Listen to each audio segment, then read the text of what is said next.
Thank you so much, Jim. I'm Judy and I'm an alcoholic. And I'm really grateful to be here. Thank you all. Good to see you. Um, and it's always hard to follow Chris. Seems like it's my time following Chris, but I'm following a whole day's worth of really great ideas and thoughts and suggestions and speakers. Marty, you were fabulous. Jack and Cleo, just everybody was just wonderful.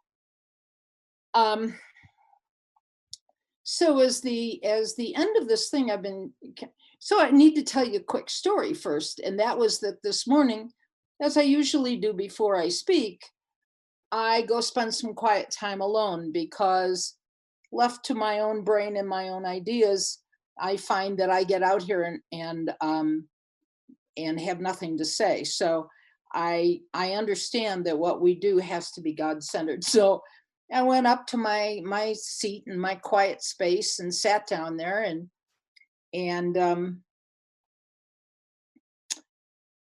practiced breathing and letting go and letting God in. I was at my spiritual best. Unfortunately, all I could think about was me. It was like, and then I need to say, oh, come back to that. Wait, we're going to be here. We're going to be spiritual. We're going to be God centered. Yeah, but what if I forget to say, shut up, Judy, sit down, go back and be. So it was like that for the entire time that I tried to meditate. So on the 11th step, I'm just grateful Chris is way ahead of me on all of that because my humanity has always gotten in the way of my spirituality. And sometimes it's a race between the two on any given day. I'm a member of Alcoholics Anonymous today. My home group is Saturday Night Jive in Boulder, Colorado. We're thrilled to have any of you come and visit us when you can, and maybe at some point in real, literal humanity, you might find yourself in the Colorado area. If I know in advance, we'll probably find a way to have you come speak. Excuse me, I have a little throat thing going on. So my topic was step 12, and I thought that, as I was thinking about this, that there's two things. The book doesn't talk about sponsorship as sponsorship. There's no chapter to the sponsor. However, the book talks all over the place about the ideas of the 12 step. And so I'd like to kind of talk about the principles of that a little bit because I think sometimes we forget why we do this stuff. Um, and so to do that, I have little sticky notes on my book because unlike my friend Rich, I have the memory of a lovesick flea and I can't do things from 1 minute to the next and then remember what they were. So little things, the forwards of the third edition, in spite of the great increase in the size and span of this fellowship, at its core, it remains simple and personal. Each day, somewhere in the world, recovery begins when one alcoholic talks with another alcoholic, sharing experience, strength, and hope. And the most important part that I have based all of this on, in some ways, is some words of the doctor's opinion. I'm sure you all read the doctor's opinion, but what was so impressive to me in the very first letter of the very first page, he says, Bill Wilson, he's talking about Bill Wilson, he says, as part of his rehabilitation, he commenced to present his conceptions to other alcoholics, impressing upon them that they must do still likewise, or likewise with still others. So then he says this is become the basis of a rapidly growing fellowship of these men and their families. Well, the information we get here is useless unless we do something with it. That's what I've been taught, and that's what I've been told. It is useless for me to try to get this and keep it to myself. Do you think it's interesting that step 11 deals with having a spiritual awakening, and that as though this were the only pinnacle of the program of recovery, because we hear ourselves say that all the time, The point of this book is to help you find a power greater than yourself, which will enable you to solve your problem being alcoholism. Okay, well, if we've got our problem solved in the 11th step or by the 11th step as an accumulation of everything people have been talking about all day today, as the accumulated effect of that, is it possible that he made a mistake going on to say, oh, now we have the 12th step? Bill didn't make too many mistakes. What he said was, as the result of all that, now we get to the basis of it. I'm of the opinion that in both steps and writings about traditions, and quite possibly in concepts as well, Bill starts with a really powerful step one. And then he talks about all the ways in which we get to what then becomes the 12th part, this 12th step, or the 12th tradition, or even the 12th warranty in the 12th concept. So in each one, we have in the traditions, we start with step one, where unity is the most important thing in the Fellowship of Alcoholics Anonymous. And then he shows us the next 10 ways in which our unity is affected negatively, or can be affected negatively by all kinds of ways that we seek prestige and power and good name and all the ways in which we can run amok as a group. And then it ends with step 12, which is, again, mostly spiritual in nature. Step 12, the principle of step 12 is humility. And that seems to me to be a really appropriate thing, but it didn't make sense to me for a really long time. What has humility got to do with me being sponsored, or me being a sponsor, or me working with others? So I think it's really an interesting view of the whole effect of step 12, that we are given a task that only we can do. Our task is that only we can do that. Dr. Bob knew it forever.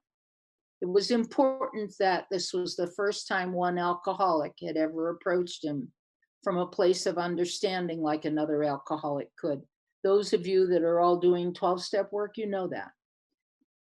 12-step work is not limited to sponsorship, though. So one of the things that I find personally interesting is that we forget sometimes to talk about even our group's sponsorship. Does your group speak with a voice, or 12-step work? Do we have a voice and a message that we all kind of agree to, so that a newcomer coming in doesn't get 15 different messages? Is our message one of hope and recovery? And have I got my personal experience to share? Because that's really all I've got. My opinion is generally worth what you pay for it, but my experience in Alcoholics Anonymous is pretty valuable, because it's a hard experience. I have been one of those, when I got in here, they used to say, Judy, a lot of us learned by other people's mistakes. And then some of us are other people. And they look at me, because I'm one of those people who had to learn by all of my own mistakes.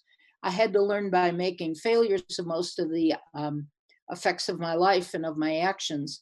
And because of that, there is a rich body of mistakes and failures and errors, humiliations, and negative times that I'm really valuable as a sponsor. And when I'm not, I know generally other people's stories, so that I know that if I don't have an experience with somebody, I can generally find someone who has an experience that they can share with you.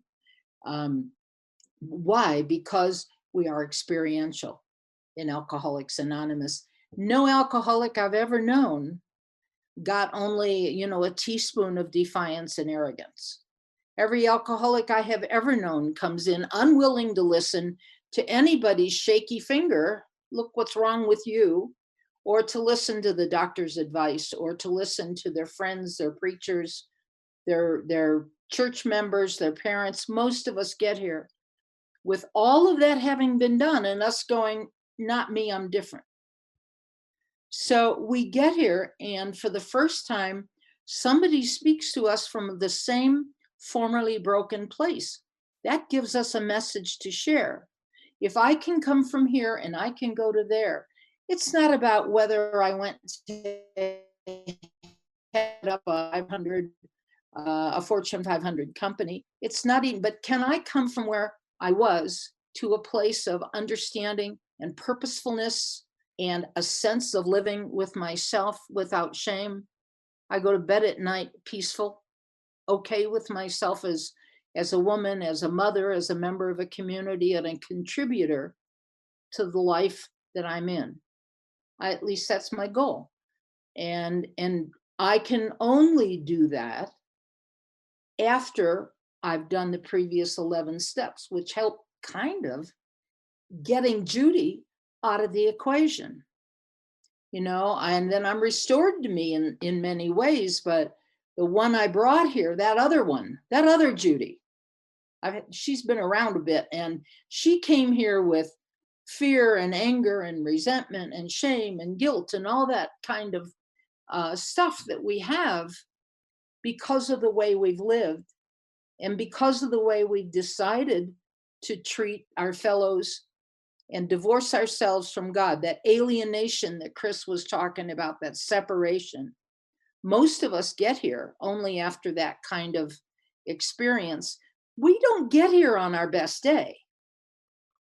I think I'm having such a good day, I'll go join Alcoholics Anonymous for the rest of my life. I'll go to meetings instead.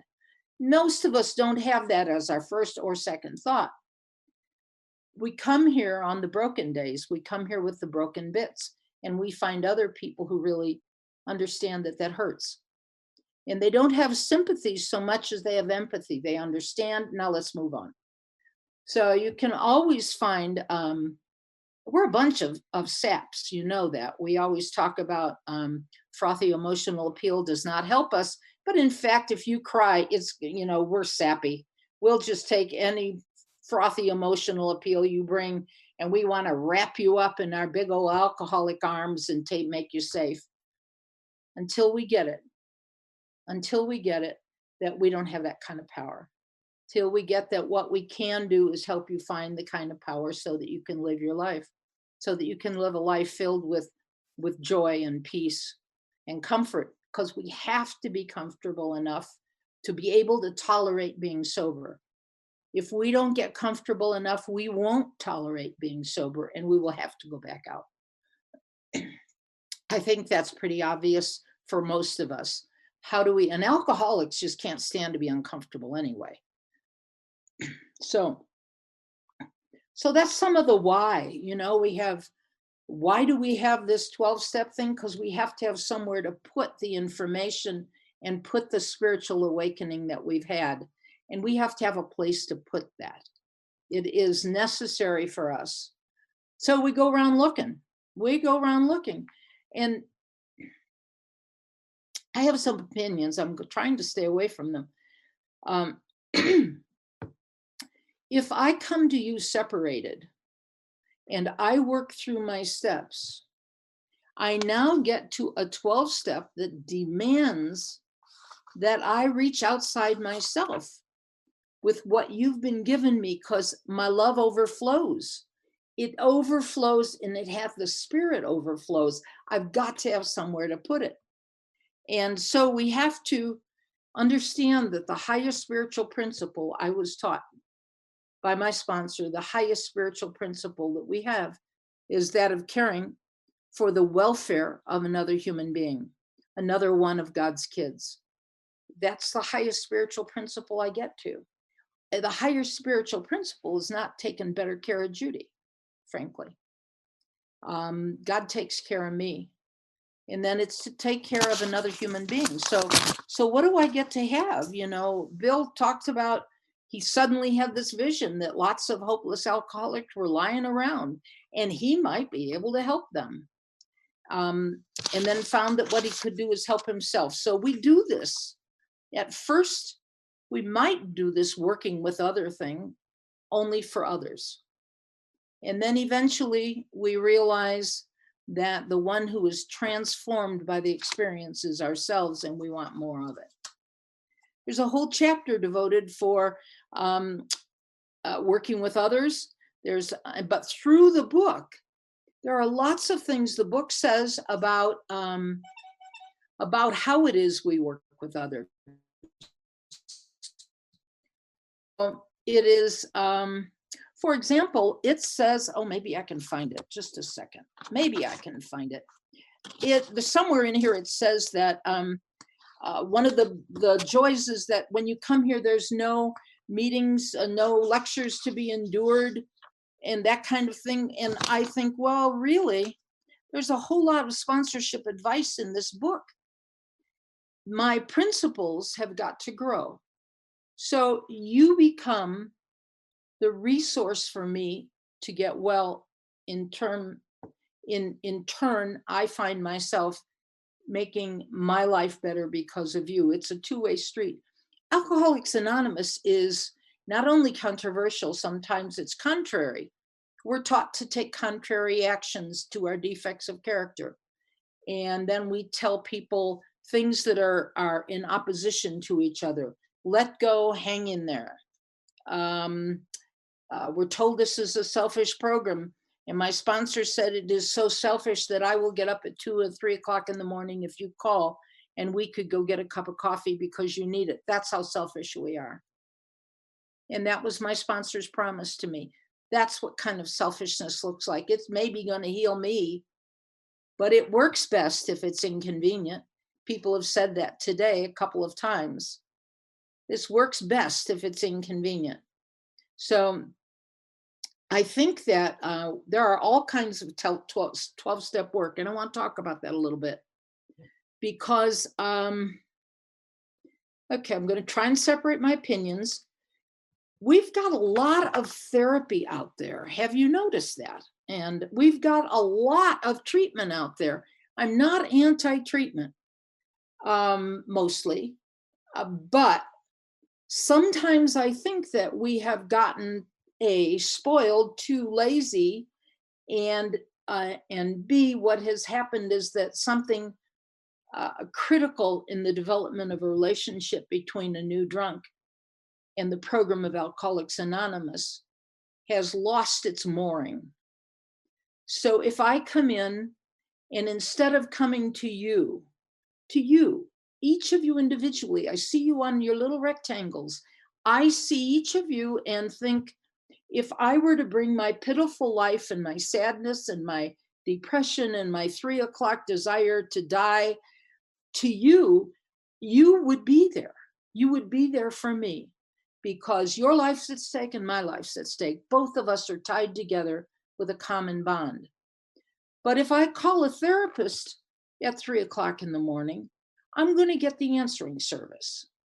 If I'm going to call the therapist or the therapy center that I'm doing outpatient in, I'm going to get an answering service. But here's the kicker. If I go to a meeting with you, I've made a one-to-one contact. If I meet you for coffee, I'm making one-to-one contact with one alcoholic talking to another, because the one thing I have to give you is my time. You know, what's the one resource we don't get back in this world? It's time. Every one of you here is given several hours of your time today. You will never get those hours back. They'd better be worth it because that's how we spend them. So when we work with another person or we ask someone to work with us, we're asking them to give us the one thing that they can't ever recover. So we want to make sure that we respect that, both of us. And so if I'm in a program that says, we're going to take care of you for 6 months in a sober living program, that might make a lot of sense. It really changes habits. I'm sure it changes minds. But what happens when that person comes out and knows that Alcoholics Anonymous maybe has not only not ever saved their life, it may never have walked into their life in the first place. They don't have the bond with us that I have because you saved my life. I don't have a bond. Doesn't make therapy wrong. It just means that we have to work a little harder at finding our folks and letting them know who we are and what we do. And that's the lazy part. Do I go to many treatment places? Do I work? I have not worked at the local homeless shelter this year at all, and yet it's in my head. I think I'm going to do that kind of thing. I go to prison. Some folks were about prison before. Andrew was, and certainly Dave was, and a couple of others. My sponsor went to prison, got sober in prison. And although that person is dead now, I'm inclined to think that what if there's another one just like him sitting in prison somewhere waiting for a message? Now, in the meantime, I can't say that I saw anybody that looked that promising in the 20 years I've gone in. But then I've seen that guy's early jail picture. He didn't look very promising either. And later on, with his big blue eyes lit up with the promise of Alcoholics Anonymous, there was a changed person. But early on, he just looked like any other person who'd been to jail or been to prison. And he was clear that he was not an ex-con. He was just somebody who'd been to prison. And so I go to prison. And in fact, I'll go to either men or women's prison, but I'm currently signed up and approved to go to a men's prison. And the way I like to explain that is to them, I am here, and you might consider me your mother, your sister, your wife, your girlfriend, your daughter, whatever it is the women alcoholics in your life are. And here's what it looks like for us.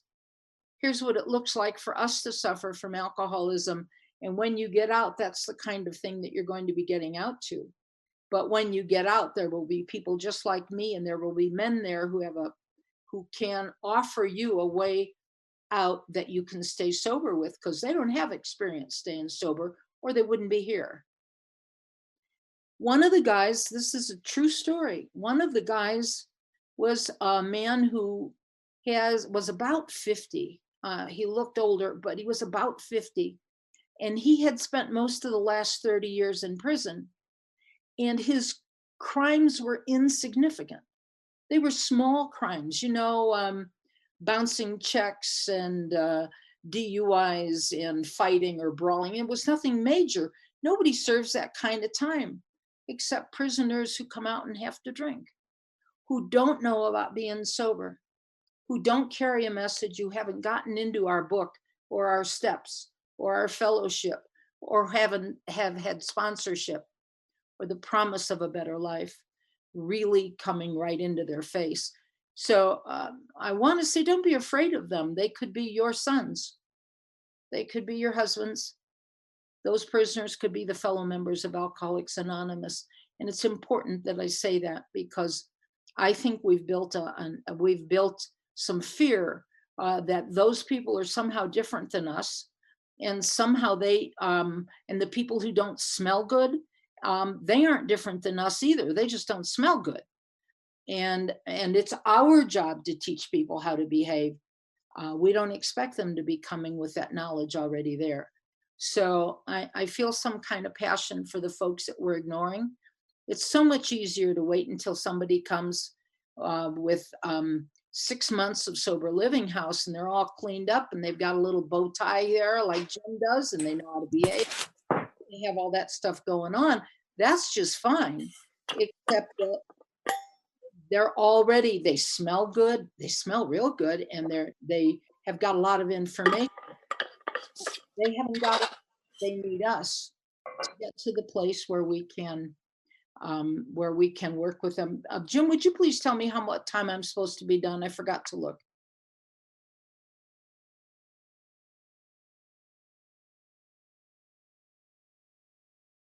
Okay, I couldn't remember what time it was supposed to be done. So I really wanted to say that in our 12 step, which talks about us carrying a message to other people, we're supposed to carry the message to them. We're supposed to meet the women and walk them out to their cars so that they have a little bit of presence of women. Yes, I know there's safety and all that kind of stuff. But it's up to each of us in our groups to make sure that we are carrying a message that's solid enough to other women and that's solid enough to other men and that really is welcoming the newcomer in a tangible way. That's the only problem I'm having with Zoom meetings, by the way, is that I don't know newcomers or how they get in, even though I know even homeless have phones, but I don't know how we tell them about the meetings. And I'm lacking that little bit of connection in between. How could we tell them about Zoom meetings right now?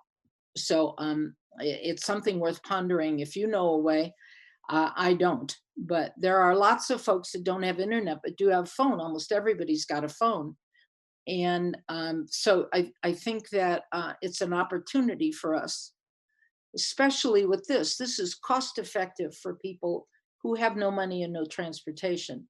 It makes a lot of sense to me that Zoom meetings will be a permanent part of what we do in the future. But how do we express the spiritual experience we've had through the past 11 steps if this is the pinnacle of what you do with that experience? If this is the final result, the best that we can do is to carry this message to an alcoholic who still suffers. And the beauty of these meetings has been that there's apparently those of us suffering all around the world because they've been on meetings over and over and over, on meetings that have been that I've seen from Australia and Canada and days like this where you have people from disparate parts. So it's really been a great joy to be able to do that. So I want really to then talk about kind of the last aspect of this. You all know that we need to show up, and you know that we don't know how, but we expect people to come meet us. And it is inconvenient, but go pick somebody up. Go pick them up and take them to a meeting, introduce them to your friends, show them we have a program that works because it is our program of action. It is our program of action that is our demonstration of our spiritual intention. And I don't think that sitting back is a way that we're going to get that. So that's my bias and that's some prejudice for me, I suppose. So the one of the other things I just in the last few minutes I want to talk about, besides convenience and besides the doctor's opinion and besides separation and this being our spiritual way to make connection, whatever kind of sponsorship you have, and I briefly want to talk about sponsorship. It's probably the most precious thing that has restored me to fellowship with people that I have learned to love. It is also something that over the years I've occasionally stamped my furious feet. My self-centered self says, I don't want to do this anymore and it's painful. That happens too. Every now and then somebody gets really angry and you love them and they don't want don't want what I have, and they don't want me. And I have to take that big piece that has accidentally become invested in how I am with another person so much that my self-esteem is wrapped up in a disapproval from someone else. And one more time, it takes me right back to the sixth step. It's like, who am I without my job? Who am I without your approval? Who am I when I don't have your love? And I think that it is possible in Alcoholics Anonymous to get so much good juice out of the things we do that we in turn become dependent on those. So I constantly have to clean my own house and I constantly have to do my own spiritual work to divorce me from all of the ramifications of ego, including that of being overly invested as how I am with other people. This is only a one-on-one. My experience might be ahead of yours and I'm willing to share it, but it's one-on-one. One is not ahead of another. One is not, by the way, I'm sober a long time. I've heard of that. If we're doing our program, we know that we learn a lot over time. On the other hand, each one of us got up sometime this morning and we get to deal with today's issues today. And those mean that my higher power and I get to sort out Judy's ego one more time. This whole business of getting prideful about sponsorship, getting prestige out of sponsorship. You know who my sponsor is? Look at me. I think that's a little perversion of what should be an exercise in our basic unit of humility. We do it without, we have to do what we do with honesty. So I was not an honest person in much of my life. I haven't talked about much of my life. This isn't a tell your story time. But okay, I dated irresponsibly, and I had no way to make amends to the wives of all those other partners, because I didn't know who those people were. I didn't know who the people were, much less their wives. Many times, not well. I haven't got last names here or addresses. So in my recovery, you taught me that there was a conscience about how we were with others. By the time I got to my 6th step, I could really see that how I was with others was using. How I was dishonest. Always, can I get what I need? Always, have I gotten one more time what I need? Whether that was approval, affection, attention, any of those things that we all like to whore out for. There's a whole bunch of things that we will give up who we are to receive affection and attention and approval, and there's a couple more A's in there too, but I can't remember them. And because we do that kind of stuff, I got here feeling like I was barely surviving. And then I learned, someone else spoke about it, I think it was Andrew, about this widening, and a couple of others, widening circles, the ripples in the pond of the things that we do to others. There are effects to others and their families and their lives by my taking what is not mine to take. For example, self-esteem. For example, time, energy, affection, attention, money. There's lots of things that I took pridefully because I was notching a belt, look at me. Trying to restore some kind of self-esteem, some kind of sense of, yeah, but I have prestige and power, using my life to make me feel less bad or to feel better. And that's just the story of some parts of my story. And I'm not ashamed of that today. But the problem is I wasn't ashamed of it when I was doing it. I wasn't ashamed of it and didn't know it was something that maybe I should have been ashamed of. It was just the way I lived. And so I get sober and you start teaching me how to be different. You start teaching me about a code of action, ethical morality, if you will, emotional sobriety. You start teaching me about my dependence on things that aren't really healthy, and my dependence on things that aren't godly, and my dependence on another way of life. And you start teaching me about a program of action, a way of life. And I began to feel, oh my gosh, I never even thought about all those sisters. I never thought about all those people. It's just a whole lot that I had never given the first thought to. And I have no way to make amends. So by the time I get to amends, it's like, what do I do with that? So that falls into the category some of us were talking about before, which is the place where I can't make an amend eyeball to eyeball. I can't even make a general amend. I can't even mend my life with them like I can with my kids and my family. My husband and I have spent the last 30 years establishing a different family for our children, our combined children of 6. We have spent a long time trying to be different and create for them a different environment that was peaceful and calm and not up and down and chaotic and that kind of thing. And it was loving and a place where they can go and see our recovery up close and personal. But I didn't have a place for those actions. And I got it that the only thing available to me was the best thing available to me. And that was that in my interactions with women, this is strictly well, it does affect my my interactions with men too, but interactions with women is that today I must treat other women with respect and courtesy and honesty.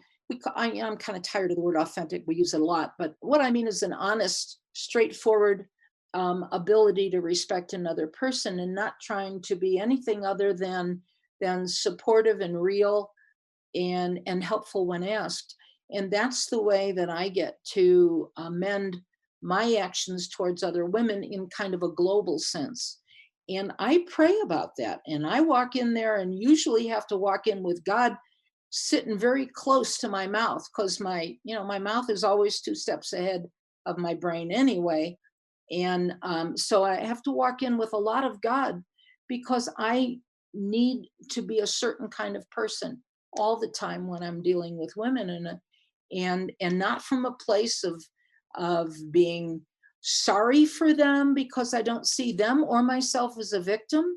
I see us as participants in life, but I think it's important that I give us the dignity and the respect to be the empowered, powerful people that we are, the people of strength, all of us, and the people of strength and the people of hope and potential. Um, we are God's people, and you are God's other kids, and how I am with you matters a lot to me. I hope you know how much I love you. So I want to say my last little story, it's not even my story, it's somebody else's story. But I was talking about being careful for pride and prestige when sponsoring, because it's easy to get off track and think I know a lot, or that I know more. And I hope never to get so rusty that I'm not able to see life as our life here together as a brand new learning experiment and an experience that I would not miss sharing with you. I want that. So this was a story given to me by someone else from the Pacific region who told the story, and it really was effective. And this is the Orthodox Easter Sunday. Wasn't it last week was Easter Sunday? Well, whenever all of that was, we got one little Jew coming in on a donkey. And he's entering town. And people, this is a story, 2,000-year-old story, throwing, bouquets and saying hooray, huzzah, hurrah, hurrah, everything. He's finally arrived. He's finally come. We're so thrilled. And people are making a great big fuss. But just what if the ass that he's riding on mistakenly thinks that all those people are there for him? Today, what I know is that I'm not the message. I'm just the ass the message came in on. And that's the point of that whole story. Don't ever get too full of myself, Judy, so that you forget exactly who's carrying who. Thanks for letting me share.